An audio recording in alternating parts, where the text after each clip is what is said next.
আসসালামু আলাইকুম everyone, welcome back to my channel. আপনারা সবাই কেমন আছেন? আশা করি আল্লাহর অশেষ রহমতে ভালো আছেন। আমরাও আলহামদুলিল্লাহ ভালো আছি। তো এটা ছিল আমার কুরবানি ঈদের যে ব্লগটা, সেটার বাকি পার্টটুকুন। তো এখন দুপুর বাজে প্রায় 3টা। তো আমি তো ঘুমিয়েছিলাম, আমি আসলেই জানি না। তো আমার মোবাইলটা নিয়ে নাকি একটু ভিডিও করেছিল তো আমার এক বোন। প্রতি বছর কুরবানি ঈদে আমি সবসময় ঘুম থেকে 3টা, 3:30 বা বেশি হলে 4টার সময় উঠি। তো এবছর আমাকে মাম্মা, ভাবি ওরা কেউই ডাক দেয় নাই ঘুম থেকে ওঠার জন্য। যার জন্য আমি ঘুম থেকে উঠে যখন দেখি যে 6টা 20 বেজে গিয়েছে, মানে একদম সন্ধ্যা সন্ধ্যা হয়ে গিয়েছে, কারণ সারা রাত তো ঘুমাইনি, তাই আমি টাইমটা বুঝতে পারিনি। তো তারপর আমি অনেক রাগ করেছি, কান্নাকাটি করেছি, খুব কষ্ট লেগেছে যে তারা আমাকে কিভাবে ডাক দেয় নাই। বছরে একবারই ঈদ আসে, আর ঈদের দিনটা যদি পুরাটা শেষ হয়ে যায় কি কেমন লাগবে বলেন। খুব খারাপ লেগেছে আমার। আমি তো নিচেই যাই নাই, আমার বোনকে বলেছি যে তুমি একটু ভিডিও করে নিয়ে আসো, আমি আর নিচে যাব না, তারা যেহেতু আমাকে ডাক দেয় নাই। তো একটু রাগ করেছি, তাদের সাথে অভিমান করেছি আর কি। এখন প্রায় সন্ধ্যা হয়ে গিয়েছে, তো আমার বোনটা এসে ভিডিও করতেছে। তো যেহেতু আমাদের কষাই ছিল না এবার, তাই গরুটাও দেরিতে ফেলেছে, তাই এখন পর্যন্ত গরু মহিষের যে কিছু অংশ আছে ওইটা সেটা কাটতেছে আর কি। আর এদিকে ভাবি 2 পাতিল রান্না করেছে, একটা গরু, একটা মহিষ, আর একটা গরু রান্না করবে, আর কলিজা ভুনাটা করেছে। আর মাম্মা তো আর রান্না করতে পারে না। সবাই আমার মাম্মা পাপার জন্য দোয়া করবেন, তাদের শরীরটা তেমন ভালো না, আল্লাহ যাতে তাদের নেক হায়াত রিজিক বাড়িয়ে দেন। তো মাম্মা সারাদিনই ছিল নিচে, কিন্তু মাম্মা কোনো রান্না বান্না কিছুই করে নাই। আমি এত রাগ করেছি যে আমি সন্ধ্যায় নাস্তাই করিনি, তারপর 11টার দিকে নাস্তাটা করেছি। খুব বেশি রেগে গিয়েছিলাম, কারণ কিভাবে তারা আমাকে ঢাক দেয় নাই সেই জন্য আর কি। তো তারপর আমার জন্য তো মাংস রাখা হয়েছে, আমার তো 2 পাতিল রান্না করে রাখতে হবে ফ্রিজে সেটা, আর আমি কিছু রান্না বসাবো। তো এটা হলো আমার ফার্স্ট মহিষের মাংসটা আমি রেডি করতেছি। তো এটার মধ্যে আমি সব ধরনের মশলা দিয়ে তারপর এটাকে মেখে নেব।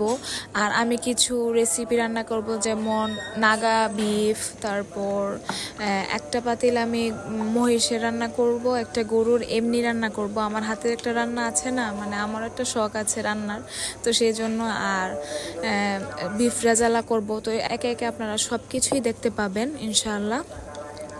কুরবানির মাংসে কিন্তু বেশি মশলার প্রয়োজন হয় না। আমার মাকে সবসময় আমি দেখেছি, যেহেতু আমি ছোট থেকে বড় হয়েছি এখানেই, তো আমি মাম্মাকে সবসময় দেখতাম যে মাম্মা অল্প কিছু মশলা দিয়ে বিফটার মধ্যে উপর দিয়ে বসিয়ে দিত, তো সেভাবে রান্না করতো। তো আমিও এক পাতিল এভাবে রান্না করবো ইনশাল্লাহ, আমি আপনাদেরকে দেখাবো। তো এখন আমি শাহি বিফ রেজালাটা করছি। এই রেজালাটা এত মজা হয়েছে আলহামদুলিল্লাহ। তো প্রথম 1 লিটার তেলে সকালে আমি পেঁয়াজ বেরেস্তা করে রেখেছিলাম আমার বোনকে দিয়ে। তো সেটা আমি যে তেলটা ছিল সেটা দিয়ে আমি বিফ রেজালাটা রান্না করছি। তাই প্রথমে সে তেলটা দিয়ে দিয়েছি, দিয়ে গরম মশলা দিয়ে দিয়েছি কিছু, তারপর এখানে আদা, রসুন আর পেঁয়াজ বাটা দিয়ে কিছুক্ষণ কষিয়ে নিয়েছি। তারপর এখানে আমি মরিচের গুঁড়া, ধনিয়া গুঁড়া আর জিরা গুঁড়া দিয়ে দিয়েছি। জিরা গুঁড়াটা অল্প ইউজ করতে হবে।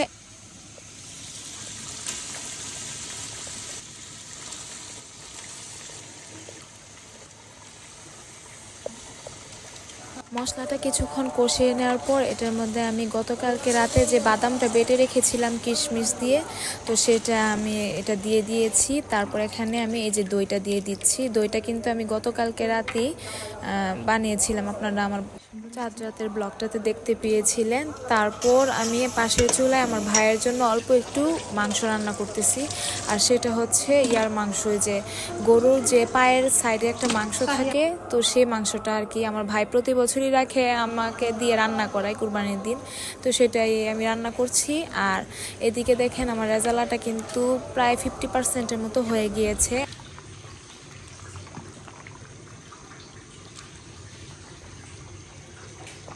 আমরা কিন্তু রাত 11:30টায় নিচে নেমেছি। তো নিচে নেমে তারপর সব কিছু রান্নাবান্না স্টার্ট করেছি আমি আর আমার ছোট বোনটা। তারপর আমি এখানে যে এই যে মাংসটা একটু আগে ধুয়েছিল আপনারা দেখেছেন, এই মাংসটাতে মশলাগুলো দিয়ে দিচ্ছি। এটা কিন্তু মাখবো না, কারণ এখানে অনেক মাংস, এখানে প্রায় 20 কেজির থেকেও বেশি হবে মাংস। এটা আমি রান্না করে ফ্রিজে রেখে দিব, মানে প্যাকেট করে ফ্রিজে রাখা হবে।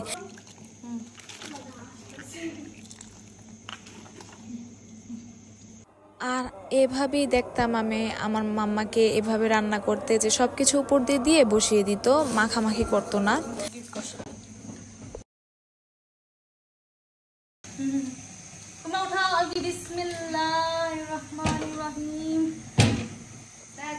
আমি এখানে কিছু কাঁচামরিচও ইউজ করেছি। তো মাম্মাকে কিন্তু আমি কখনই কাঁচামরিচ দিতে দেখি নাই কুরবানিতে মাংসে, কিন্তু আমি দিয়েছি, আমার কাছে লেগেছে যে ভালো হবে। তো এরপর আমি এখানে গরুর মাংসটা মানে রান্না করব, সেজন্য মানে এটা ঝাল ঝাল ভুনা হবে আর কি, তো সেজন্য এটা মেখে নিচ্ছি। এই যে দেখেন রাত বাজে প্রায় 1টা, তো প্রায় 2 ঘন্টা 1.5 ঘন্টার মতো হয়ে গিয়েছে আসছি নিচে।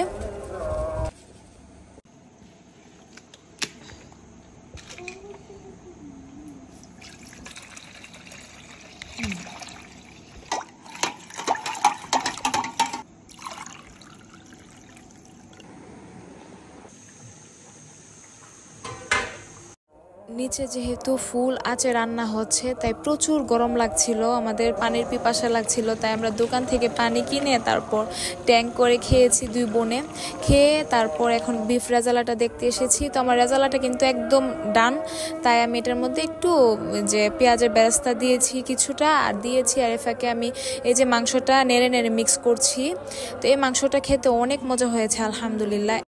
এরপর আমি বিফ রেজালাটার মধ্যে গুঁড়া দুধ দিয়ে দিয়েছি প্রায় 2 কাপের মতো। তারপর মালাই দিয়েছি, দুধের সর প্রায় 1 বক্স ছিল, 2টা লেবুর রস দিয়েছি, কিছু কাঁচামরিচ দিয়েছি, তারপর কেওড়া জল দিয়েছি, তারপর ঘি দিয়েছি। তারপর আমার বোনকে টেস্ট করাচ্ছি এবং সবার শেষে আমি এটার মধ্যে পেঁয়াজ বেরেস্তা দিয়ে নামিয়ে নিয়েছি। এই যে এখন বাজে রাত প্রায় 2টা, আর এটা হলো আমি নিচে এসে প্রথম যে মাংসটা মেখেছিলাম এটা, আর এটা হলো আমি কিছুক্ষণ আগে বসিয়ে দিয়েছি। এটা প্রায় 1 ঘন্টা হয়ে গিয়েছে, এটা আর বেশি সিদ্ধ করবো না, এটা আমরা প্যাকেট করে ফ্রিজে রেখে দিব।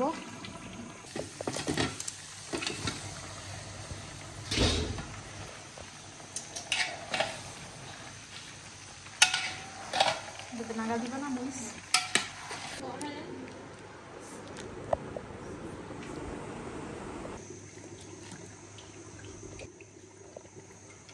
এই যে আমার নাগা বিফ রান্না শেষ। আমি এটার মধ্যে নাগা মরিচ আর রসুন দিয়েছি কিছু আস্ত, আর আমি যে গরুর মাংসটা মহিষের মাংসটা সেটাও রান্না শেষ হয়ে গিয়েছে আমার।